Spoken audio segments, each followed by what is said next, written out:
A new tax in the county of Lethbridge will be generating millions of dollars to rebuild and maintain bridges and roads. It was unanimously passed by County Council earlier today. Taylor, what will the tax mean for local producers?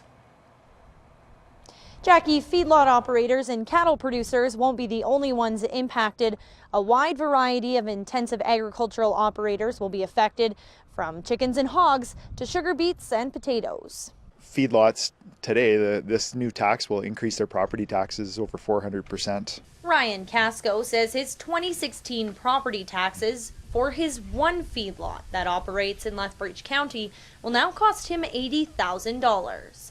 He says that doesn't count the other $80,000 he estimates it'll cost for things like workers' compensation because of the province's contentious Bill 6. It's impacting a lot of cattle producers, and just, the other components of the intensive agriculture industry are facing similar but not as dramatic increases. At $3 per animal unit, the county's business tax will generate over $1.8 million in revenue for 2016.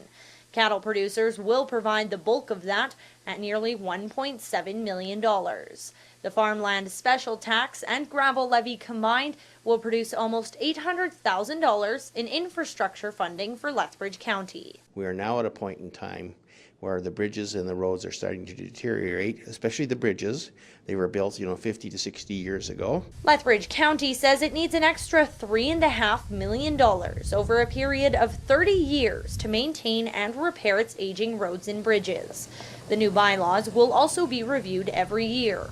The county says it's a question of whether or not egg producers want a business network that gets a product to market and if the roads are safe. A lot of people have said, oh yeah, the roads are fine, you don't need to do anything done to them, but they're not so fine under the provincial standards guidelines. Still, it has feedlot operators asking why the province isn't offering funding and why the county is charging beef producers the most. A lot of that financial burden is putting on a small number of producers in the county, and we think they should reconsider how they do that. The bylaws will come into effect in the 2016 tax year, and the annual review process will begin in the fall of 2017 during the county's preliminary budget review. Jackie.